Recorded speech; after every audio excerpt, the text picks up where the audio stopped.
ভাবিয়ে কই শুনো, মাইটটা সাথ যদি চেতে যায় এটা সামলানো বড় কঠিন। আমি কই মাইটটা সাথে মানুষের গোয়া নেই না, না শুনো, মাইটটা সাথ যদি একবার চেতে এটা চেত নাই ভাইব না, যদি চেতে যায় এটা ফনক সাপের তো বিষ বেশি হইয়া যায়। আসলে কথাটা বলার উদ্দেশ্য হলো, দীর্ঘ 17 বছর লড়াই সংগ্রামের পর ক্ষমতার চেয়ারটা যখন চোখের সামনে ভাসতেছে, এর মাঝখান দিয়ে আবার কোথায় থেকে জানি ডক্টর ইউনূস আইসা বৈশা পড়লো, আবার বাকি মুরব্বীদেরকে নিয়ে একটা সার্কেল তৈরি করলো, ছাত্র উপদেষ্টারা আবার সেখানে বসলো, আবার রাতারাতি একটা রাজনৈতিক দল তৈরি হয়ে গেল ক্ষমতায় দাবিত হওয়ার সংসদ রোডে, ঠিক সংসদের রোডে। আমি কই আইডিয়াটা খুব সুন্দর, ওই দেখা যায় সংসদ ভবন। হয়তো ইসমাইল ভাইয়ের বইয়ের এমন একটা কবিতা লেখার পরিকল্পনাও ছিল। আর এইসব দেখা বিএনপি মনে মনে কি ভাবতেছে, আসলে ডক্টর ইউনূস সরকার কি করতেছে, প্রশ্নটা হলো সেখানে। তবে বিএনপির একজন অ্যাকশন নেতা মির্জা আব্বাস, তিনি আজকে যে বক্তব্য দিছে, আওয়ামী লীগ সরকারের আমলে ডক্টর ইউনূস যতটুকু মানিজ্যতা হারাইছে, আগামী সময়ে বাকি যতটুকু ছিল ওইগুলো হারাইতে পারে। বিএনপিও কিন্তু এই ফনক সাপের মতোই, এক একটা কর্মী কিন্তু ভুলের। তবে তারেক রহমান চাচ্ছে দলটাকে শৃঙ্খলার সাথে চালাতে, তারপরেও কোথাও কোথাও ঘটনা ঘটে যাচ্ছে। তবে বিএনপিও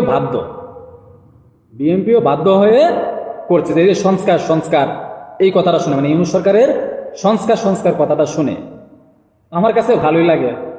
সংস্কার মানে কেমন জানি সংস্কার অলওয়েজ নতুন। তবে দলের ঊর্ধ্বতম পক্ষ থেকে যদি এরকম গরম বক্তব্য আসে তাহলে কর্মীরা কি করবে?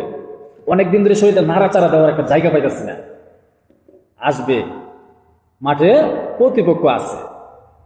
বিএনপির ঊর্ধ্বতম নেতা মির্জা আব্বাস যে বক্তব্যটা দিছে, মানে সংস্কার বিষয়টা নিয়ে, সংস্কার শুনতে আর ভালো লাগে না, কান জ্বালাপালা হয়ে গেছে। তো চলুন দেখি মূল ঘটনা। তিনি বলছেন যে বিশেষ কোনো দলকে সুবিধা দেওয়ার জন্য সংস্কার কাজ চালাচ্ছে ডক্টর ইউনূসের নেতৃত্বাধীন এই সরকার। হলে হতেও পারে মানে এনসিপিকে, মানে জাতীয় নাগরিক পার্টিকে, আবার অথবা বি টিম হিসাবে জামাত হয়তো কিছু সুবিধা পাচ্ছে। তিনি আরো বলছেন, ইউনূস সরকারের হাতের ওদের কলমের গুণসংস্কার, মানে ইউনূস সরকারের ধারা, মানে ওরা যেই কলম দিয়ে সংস্কার করতেছে লিখিতভাবে, আমরা এই সংস্কারকে সহজে মেনে নেব না, মানে বিএনপি সংস্কারকে মেনে নেবে না। সংস্কার যদি করেন আমরা কারেকশন করব।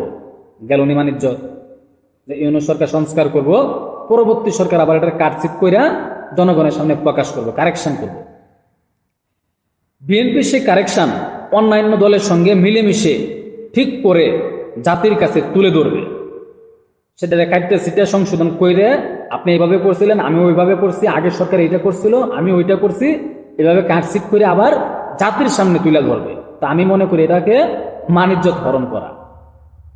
এরপর তিনি বলছেন যে ওই সমস্ত তথাকথিত বুদ্ধিজীবী যারা এই দেশের নাগরিকই নয়, তাদের দিয়ে আপনার সংস্কার করবেন, এটা আমরা মেনে নেব না। মানে ওনার টোটালি বক্তব্যের মাঝে বোঝাইছে যে আপনারা ন্যূনতম সংস্কার করে তাড়াতাড়ি নির্বাচন দিয়ে দেন। এই সংস্কার আর চলবে না, কারণ সংস্কার একটা চলমান প্রক্রিয়া, সংস্কার সবসময় চলতে থাকবে, এটার জন্য তার নির্বাচন বন্ধ থাকতে পারে না। ওনার বক্তব্য এটাই ফুটে উঠেছে। তাই ন্যূনতম সংস্কার করে আপনারা শীঘ্রই নির্বাচন দিয়ে দেন, বিএনপির বক্তব্য হচ্ছে এটা। আর এই যে যারা এদেশের নাগরিকত্বই নাই, এটা মানে জামাতকে ইঙ্গিত করছে। তো যাই হোক, মির্জা আব্বাসের এই বক্তব্যে বর্তমান ইউনূস সরকারকে প্রতিক্রিয়া জানাই, অপেক্ষায় থাকুন। আসসালামু আলাইকুম।